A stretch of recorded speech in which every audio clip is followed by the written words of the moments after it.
सरदार आम्हाला काय कुणाची भीती, देवदेशन धर्मापायी प्राण घेतल हाती.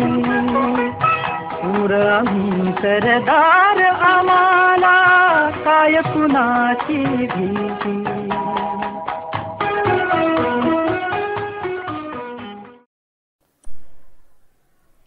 नमस्कार साहित्य उत्सव. मी राधिका बाकले. गौरवशाली इतिहासाची जाण असेल तरच सुवर्णमय भविष्यकाळ घडवता येतो हे वास्तव तुम्ही आम्ही नेहमीच स्वीकारायला हवे. आणि यासाठीच साहित्य उत्सव घेऊन येत आहे इतिहासाच्या पानावर स्वतःच्या अस्तित्वाचा ठसा उमटवणारे, मग ते नायक असो वा महानायक, प्रत्येकाची दखल घेणारे विशेष सदर निखिल भेंडे यांच्या सोबत मी इतिहास बोलतोय.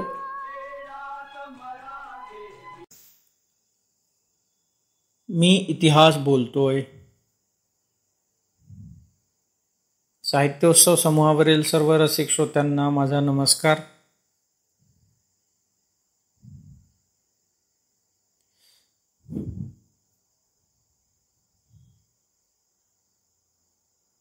आजच्या जागतिक पटलावर बघितलं तर अनेक निर्णय घेणाऱ्या व्यवस्था आज अस्तित्वात आहेत. विशेषतः लोकशाही शासन पद्धती आहे. जेथे लोकशाही शासन पद्धती नाही तिथे राजेशाही पद्धती किंवा हुकुमशाही पद्धती आहे. आणि निश्चितच लोकशाही शासन पद्धतीपेक्षा हुकुमशहानी किंवा राजांनी घेतलेले निर्णय हे बरेचदा अविचारी, अविवेकी तसेच बुचकळ्यात टाकणारे किंवा अकल्पनीय असे असतात. म्हणजे असे आजवर दिसून आले आहे. आजही अशा प्रकारचा निर्णय किंवा आदेश देण्यात आला की त्याचा उल्लेख तालिबानी फतवा असा केला जातो. तालिबान किती क्रूर आहे हे याच्यावरून निश्चितच दिसून येते. विशेषतः याच रंगाचे कपडे परिधान करावे किंवा स्त्रियांनी घराबाहेर पडू नये किंवा मग फुटबॉल खेळू नये, संगीत ऐकू नये किंवा दाढी करू नये इत्यादी. याशिवाय उत्तर कोरिया याने देखील आपल्या देशातील नागरिकांवर अनेक प्रतिबंध लादलेले आहेत.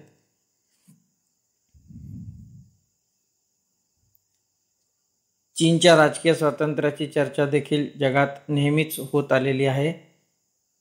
असे असले तरी सुद्धा यापेक्षाही विचित्र असे निर्णय घेणारे राजे, विचित्र असे निर्णय घेऊन किंबहुना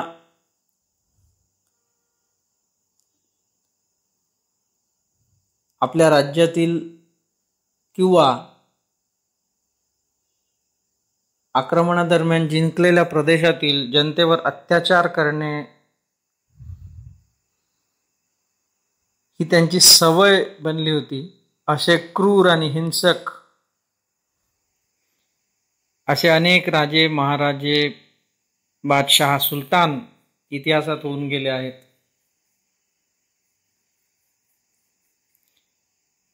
तर आज आपण जाणून घेऊया इतिहासातील या 8 खलनायकांबद्दल.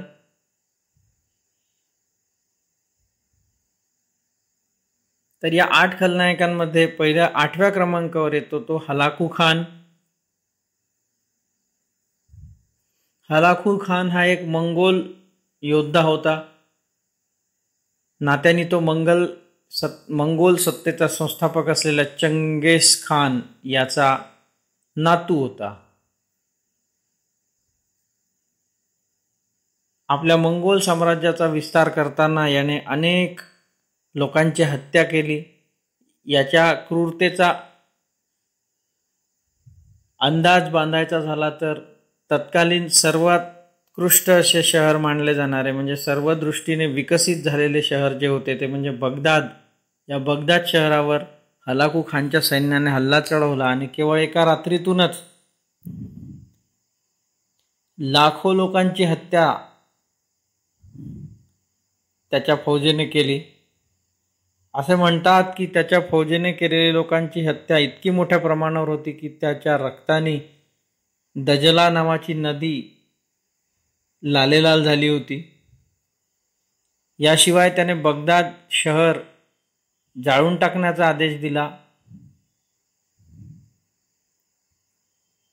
त्यामुळे हे अतिविकसित झालेले शहर आपल्या पूर्वस्थितीत यायला शतके लागली आणि आजही बगदाद त्या परिस्थितीत आलेले नाही. याशिवाय बगदादमधील किंबहुना तत्कालीन जगातील सर्वात मोठे ग्रंथालय जे होते त्या ग्रंथालय देखील या हलाकू खानने जाळून टाकले. त्यामुळे दुर्मिळ अशी हस्तलिखिते कायमची जगातून नाहीशी झाली. या यादीमध्ये 7व्या क्रमांकावर येतो तो हेरोड दी ग्रेट.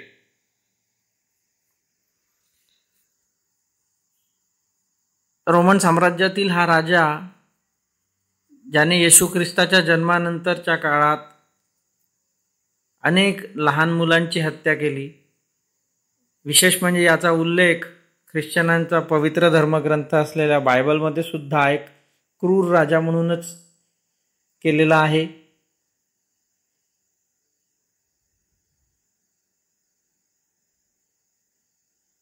याने आपल्या सामान्य प्रजेवरच अत्याचार केले असे नाही तर त्याने स्वतःचे 3 मुले आणि 10 बायकांची सुद्धा हत्या केली. विशेष म्हणजे या 10 पैकी त्याची सर्वात आवडत्या राणीची देखील त्याने हत्या केली.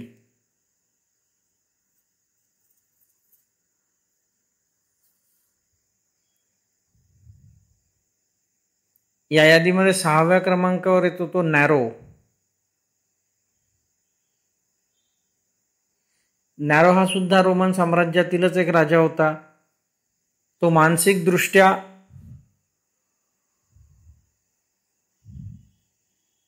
मानसिक रोगाने ग्रासलेला होता. स्वतःच्या वडिलाच्या अवेळी मृत्यूमुळे तो कमी वयातच राजा बनला आणि राजा बनल्यानंतर त्याचा वेडसरपणा हा वाढत गेला. त्याने सर्वप्रथम स्वतःच्या आईचीच हत्या केली, त्यानंतर स्वतःच्या 2 बायकांची हत्या केली आणि त्याने हत्येचे सत्रच सुरू केले. एवढेच नव्हे तर त्याने सर्व आपल्या राज्याच्या राजधानीच्या शहराला आग लावली. याबद्दल त्याने असा तर्क मांडला होता की त्याला सर्व काही नष्ट करून पुन्हा एकदा नव्याने सर्व उभा राहायचे आहे. विशेष म्हणजे तो त्याचा क्रूरपणा इतका होता की हे सर्व जळत असताना तो बासरी वाजवत होता.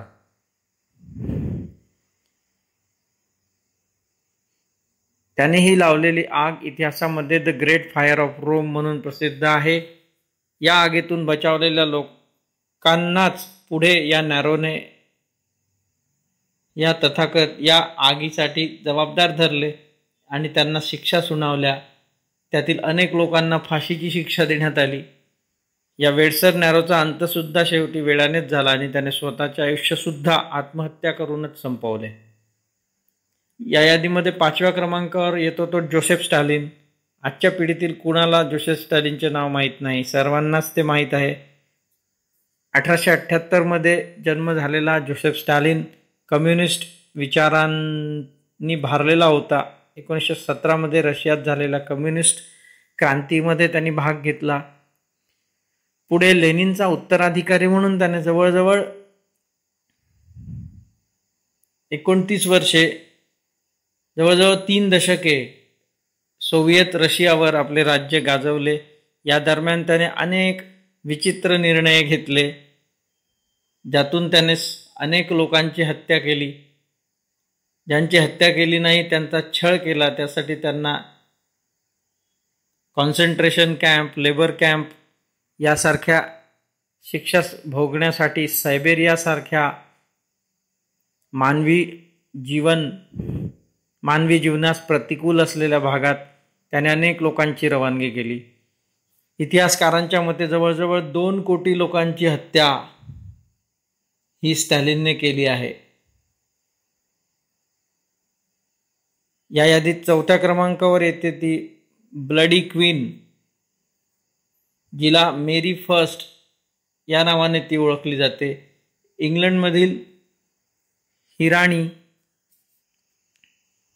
अत्यंत क्रूर होती. तिच्या वडिलांची ती एकुलती एक अपत्य होती. आपल्याला मुलगा व्हावा यासाठी तिच्या वडिलांनी अनेक लग्ने केली. शिवाय मेरीला देखील आपल्या वारसा हक्कातून बाजूला केले. असे असले तरी सुद्धा तिच्या वडिलांना काही अपत्य साध्य झाले नाही आणि राणी राज्याच्या गादीवर विराजमान झाली. राणीने सुद्धा लवकरात लवकर आपल्याला उत्तराधिकारी मिळावा म्हणून आपल्यापेक्षा 10 वर्ष छोट्या अशा स्पेनच्या राजाशी लग्न केले. परंतु तिच्या सुद्धा दुर्दैवाने तिला सुद्धा मुलगा होऊ शकला नाही. यातून आपल्या या दुर्दैवाचे कारण म्हणजे आपल्या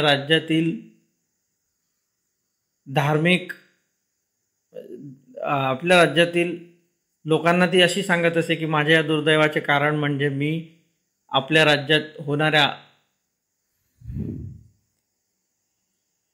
धार्मिक दृष्ट्या चुकीच्या गोष्टींना मी पायबंद घातला नाही, त्यामुळे माझे असे दुर्दैव झाले आहे. असा तिचा ग्रह निर्माण झाला. यातूनच तिच्या सल्लागार मंडळातील अनेकांनी तिला चिथावले.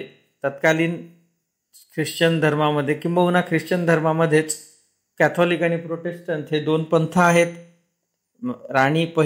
मेरी पहिली ही कॅथॉलिक वर्णाची अनुयायी होती. तिच्या सल्लागारांनी तिला प्रोटेस्टंटबद्दल चिथावले की प्रोटेस्टंट हे ख्रिश्चन नसून ते ख्रिश्चन विरोधक आहे आणि त्यांना तू पायबंद घातला पाहिजे. यातूनच प्रोटेस्टंट विरुद्ध तिने क्रूर असे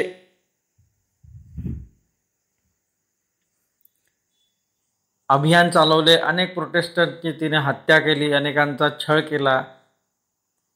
किंबहुना तिच्या राज्यात राहणे प्रोटेस्टंटना दुरापास्त झाले. तिने केलेल्या अत्याचारांमुळेच तिला इतिहासकारांनी ब्लडी क्वीन किंवा खुनी राणी असा तिचा उल्लेख केलेला आहे. या यादीत 3ऱ्या क्रमांकावर येतो सर्वांना परिचित असलेला ॲडॉल्फ हिटलर.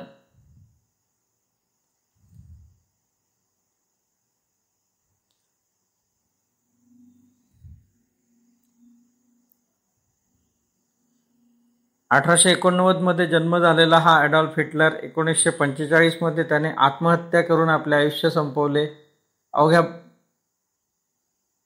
अवघ्या 56 वर्षाच्या आपल्या आयुष्यामध्ये पहिल्या महायुद्धात झालेल्या जर्मनीच्या पिछेहाटीनंतर सुद्धा जर्मनीला त्याने सावरले आणि पुन्हा एकदा जर्मनीला युद्ध करू शकणाऱ्या देशांच्या पंक्तीत त्याने नेऊन बसवले.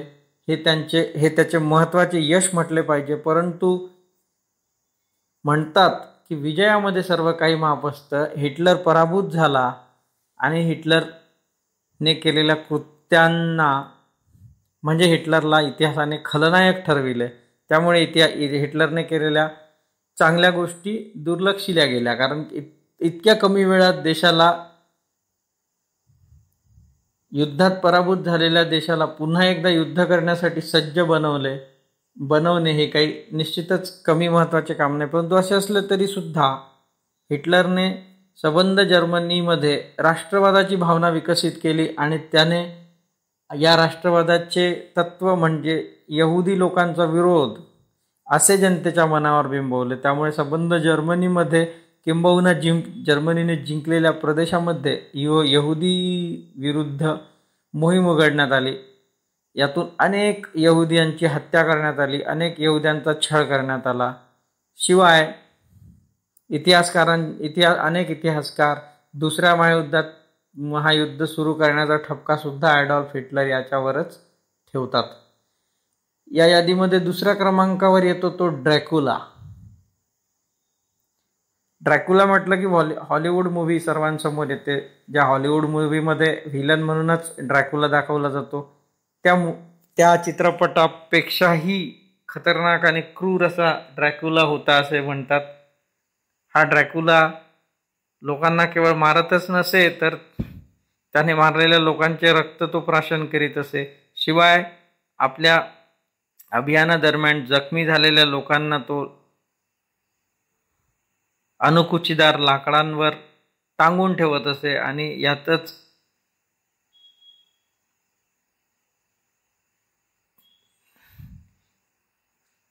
या वेदना सहन करता करताच त्या लोकांचा मृत्यू होत असे. असा हा ड्रॅक्युला अत्यंत खतरनाक असा होता. या ड्रॅक्युलाचे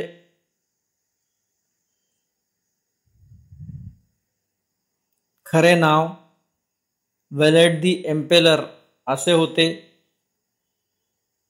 पुढे 1476 मध्ये ऑटोमन सम्राट मोहम्मद फाती याने याची हत्या केली आणि त्याच्या त्रासातून जनतेची मुक्तता केली. या यादीमध्ये पहिल्या क्रमांकावर येतो तो मंगोल सत्तेचा संस्थापक चंगेज खान. चंगेज खान याने केलेल्या अलेक्झांडर द ग्रेट याच्यानंतर जग जिंकण्याची महत्वाकांक्षा ज्याने आपल्या उरी बाळगली होती असा हा चंगेज खान, आणि त्याने भल्या मोठ्या प्रदेशावर आपले साम्राज्य सुद्धा प्रस्थापित केले. किंबहुना रोमन साम्राज्यानंतर सर्वात मोठे साम्राज्य म्हणून मंगोल साम्राज्याचाच उल्लेख केला जातो. परंतु हे साम्राज्य निर्माण करताना चंगेज खानने अनेक लोकांचे प्राण घेतले. एवढेच नव्हे, अनेक शहरे सुद्धा त्याने उद्ध्वस्त केली. असे म्हटले जाते की चंगेज खान यांच्या फौजा इतक्या क्रूर होत्या की त्या ज्या प्रदेशावर आक्रमण करीत असत तेथे मानवच काय, परंतु श्वास घेणारे कुठलेही जीव किंवा सूक्ष्मजीव सुद्धा जिवंत राहत नसत. एवढेच नव्हे तर सजीवांची हत्या केल्यानंतर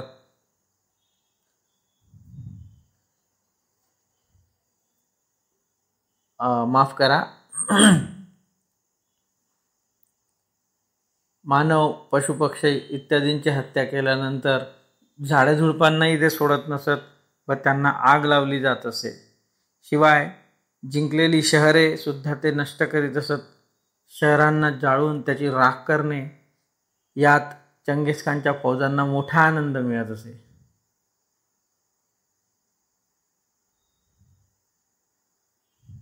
अशा प्रकारे हे 8 खलनायक आहेत. याशिवाय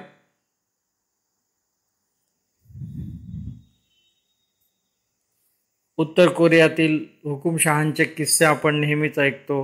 कंबोडियातील पॉल पॉट हा देखील एक असाच कुप्रसिद्ध हुकुमशहा होता, ज्याने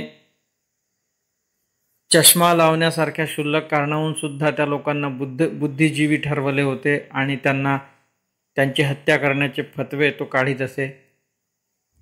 असे असले तरी इतिहासाने नोंद घेतलेले हे 8 खलनायक आज जगाच्या इतिहासामध्ये चांगल्या कृत्यामुळे नव्हे तर आपल्या कुकृत्यामुळे कुप्रसिद्ध झाले आहेत. धन्यवाद. दर्जेदार साहित्याचा आणि कलाकृतींचा आस्वाद घेण्यासाठी जॉईन करा साहित्य उत्सव व्हॉट्सॲप किंवा टेलिग्राम ग्रुप. जॉईन करण्यासाठी संपर्क करा 98 81 60 20 25 या क्रमांकावर. संपर्क क्रमांक पुन्हा एकदा 9881 60 2025. साहित्य उत्सव हे यूट्यूब चॅनल आजच सबस्क्राईब करा. साहित्य उत्सवच्या फेसबुक पेजला जरूर भेट द्या, कारण ज्ञान आणि मनोरंजन यांचं अतूट नातं म्हणजे साहित्य उत्सव.